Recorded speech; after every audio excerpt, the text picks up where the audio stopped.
ایسی سنت ہے کہ نبی اکرم صلی اللہ علیہ وسلم ہر سال قربانی کیا کرتے تھے۔ اسی لیے مسئلہ یہ واضح ہوتا ہے کہ اللہ نے آپ کو قربانی کی اگر طاقت دیا ہے تو قربانی ہمیں ہر حال میں کرنا چاہیے۔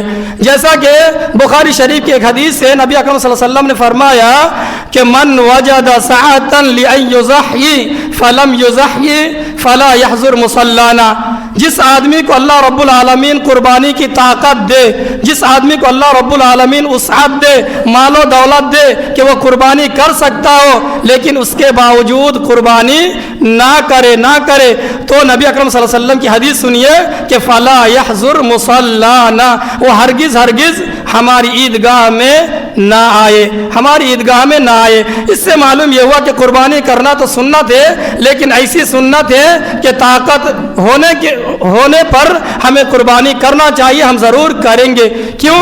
نبی اکرم صلی اللہ علیہ وسلم نے جو کام کیا وہ کام ہمارے لیے، آپ کے لیے آئیڈیل اور نمونہ ہے۔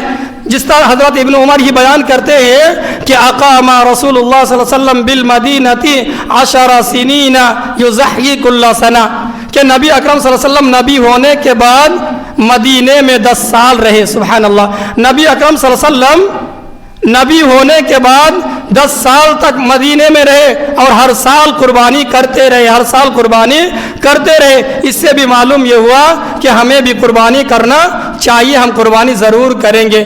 اب آئیے، قربانی کس کے نام سے کریں گے، کس کے لیے کریں گے؟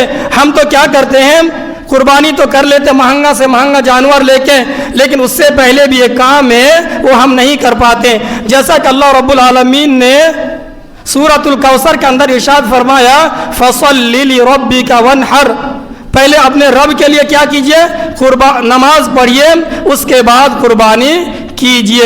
معلوم یہ ہوا کہ قربانی سے پہلے ہمیں اور آپ کو نماز کا پابند ہونا چاہیے، نماز پڑھنا چاہیے، اس کے بعد ہی قربانی کرنا چاہیے۔ اس لیے کہ اللہ رب العالمین نے قرآن مجید میں پہلے نماز کا ذکر کیا، اس کے بعد قربانی کا، تو ہم انشاءاللہ نماز پڑھیں گے۔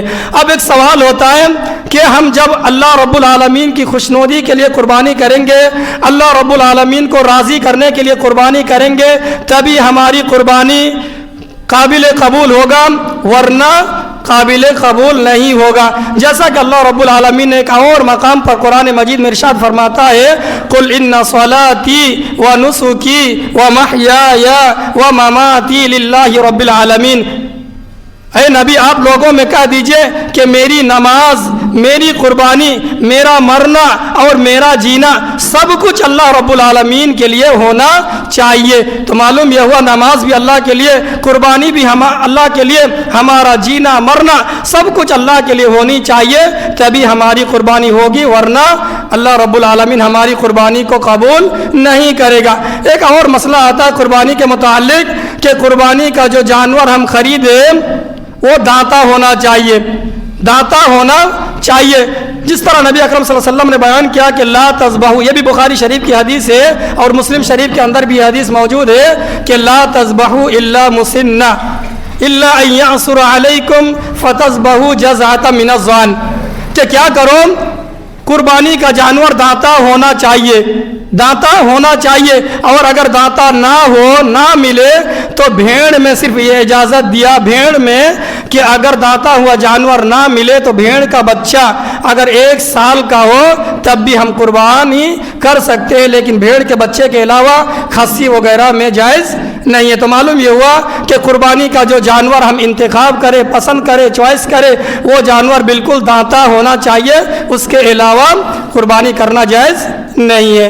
ایک مسئلہ اور آتا ہے کہ ہم قربانی کا جو جانور انتخاب کرے وہ بالکل عیب سے پاک ہو، بالکل عیب سے پاک ہونا چاہیے۔ جس طرح نبی اکرم صلی اللہ علیہ وسلم نے ایک حدیث میں 4 عیب بیان کیا کہ جس جانور کے اندر یہ 4 عیب پائی جائے گی وہ قربانی نہیں ہوگا۔ نمبر 1 عیب الاوراء بین اور ہوا، ایسا بھیگا پن جانور جس کا بھیگا جس کو ہم لوگ بنگلہ میں ٹیرا بولتے ہیں، ایسا بھیگا پن جانور جس کا بھیگا پن بالکل واضح اور دکھائی دیتا ہو، ایسے جانور کی قربانی نہیں کرنا چاہیے۔ اسی طرح ایک لنگڑا جانور ایسا لنگڑا کہ جس کا لنگڑا پن بالکل دور سے دکھائی دیتا ہو، ایسے جانور کی بھی قربانی نہیں ہوگی۔ اسی طرح وہ بیمار جانور جس کی بیماری بالکل واضح ہو، دکھائی دیتا ہو، اس بیمار جانور کی بھی قربانی نہیں ہوگی۔ ایک اور جانور، ایسا دبلا پتلا جانور جس کے اندر، جس کے بدن میں گوشت نہ ہو، خالی ہڈی ہی ہڈی ہو، ایسے جانور کی قربانی سے ہمیں پرہیز کرنا چاہیے۔ اسی طرح ایک اور عیب آتا ہے، جس جانور کا کان چھیدا ہو، جس جانور کا کان کٹا ہو، یا جس جانور کا سینگ ٹوٹا ہو، ایسے جانور کی بھی قربانی درست نہیں ہے، ایسے جانور کی قربانی ہمیں نہیں کرنا ہے۔ ایک اور مسئلہ آتا ہے کہ ایک بکرا یا ایک بکری پورے فیملی کی جانب سے، پورے گھر والوں کی طرف سے کفایت کر جاتی ہے۔ ایک بکرا یا ایک بکری کی قربانی اگر ہم کریں گے تو پورے گھر والوں کی طرف سے قربانی ہو جاتی ہے۔ ہر آدمی کی طرف سے الگ الگ قربانی کرنا یہ ضروری اور واجب نہیں ہے۔ جس طرح کہ نبی اکرم صلی اللہ علیہ وسلم کی یہ بھی حدیث ہے کہ نبی اکرم صلی اللہ علیہ وسلم کے زمانے میں لوگ کیا کرتے تھے، ایک ہی جانور کو ذبح کرتے تھے اور اس میں گھر کے جتنے افراد ہوتے تھے سب کا نام لے لیتے تھے، سب کو شامل کر لیتے تھے۔ لیکن اللہ رب العالمین نے آج جب وسعت دی، اللہ رب العالمین نے مال و دولت دیا، تو اللہ رب العالمین بھی دیکھنا چاہتا ہے کہ آپ زیادہ جانور بھی اگر قربانی کریں اللہ کی رضا کے لیے، اللہ کو راضی کرنے کے لیے، تو آپ کر سکتے کوئی حرج نہیں ہے۔ جس طرح کہ سورۃ الحج کی ایک آیت ہے، سورۃ الحج سورہ نمبر 22 کی آیت نمبر 34 میں اللہ رب العالمین نے ارشاد فرمایا، وَلِكُلِّ أُمَّةٍ جَعَلْنَا مَنْسَكًا لِيَذْكُرُوا اسْمَ اللَّهِ عَلَى مَا رَزَقَهُمْ مِنْ بَهِيمَةِ الْأَنْعَامِ، کہ یہ قربانی کا طریقہ، یہ قربانی جو سنت کیا تو صرف ہمارے لیے نہیں بلکہ ہر امت کے لیے، ہر قوم کے لیے، ہر امت کے لیے اللہ رب العالمین نے قربانی کا طریقہ مقرر کیا۔ کیوں کیا؟ لِيَذْكُرُوا اسْمَ اللَّهِ عَلَى مَا رَزَقَهُمْ، تاکہ ہم اللہ رب العالمین کا نام لیں ان جانوروں میں، ان مالوں میں جو اللہ رب العالمین نے ہمیں اور آپ کو مال دیا۔ لِيَذْكُرُوا اسْمَ اللَّهِ عَلَى مَا رَزَقَهُمْ مِنْ بَهِيمَةِ الْأَنْعَامِ، چوپائے جانور میں سے۔ اب چوپایا جانور بیان کیا، اس چوپائے جانور میں 4 قسم کے جانور آتے ہیں، 8 قسم کے جانور آتے ہیں، لیکن اس میں مذکر اور مؤنث دونوں شامل ہیں، گائے، اونٹ، بھیڑ اور دمبا۔ ان 4 قسم کے جانور ہی کو ہم قربانی کر سکتے ہیں، اس کے علاوہ نہیں۔ اسی طرح ہم گائے اگر قربانی کریں گے تو گائے میں 7 آدمی شرکت کر سکتے، 7 آدمی شرکت کر سکتے، اس سے کم شرکت کر سکتے، 6-5 ہو سکتے، لیکن 7 سے زیادہ نہیں۔ اور اگر اونٹ خریدے اگر کسی نے تو اونٹ میں 7 آدمی بھی شریک ہو سکتا ہے، 7 سے لے کے 10 آدمی تک شرکت کر سکتے ہیں، یہ مسئلہ ہے۔ چلیے اللہ رب العالمین سے دعا ہے کہ بار اعلام ہم تمام مسلمانوں کو قربانی کے آنے سے پہلے پکا سچا تو نمازی بنا دے۔ یہ اللہ اگر ہم بھی اللہ کے لیے قربانی کرنا چاہیں تو سب سے پہلے ہمیں توبہ و استغفار کرنا ہوگا اور اللہ رب العالمین کی خوشنودی کے لیے جانور خریدنا ہوگا۔ اللہ رب العالمین سے دعا ہے کہ بار الہ تو سب سے پہلے ہمیں توبہ و استغفار کرنے کی توفیق دے، ہم تمام مسلمانوں کو سب سے پہلے پکا سچا نمازی بنا دے۔ اس کے بعد اے اللہ تو ہماری نماز کو قبول کر لے، ہماری قربانی کو قبول کر لے، ہماری تمام عبادت کو قبول کر لے۔ اے اللہ ہم تمام مسلمانوں کو جب تک دنیا میں زندہ رکھے، ایمان پر زندہ رکھے، اسلام پر زندہ رکھ، اور جب ہمارا خاتمہ ہو تو ایمان پر ہو، توحید پر ہو۔ وآخر دعوانا ان الحمد للہ رب العالمین۔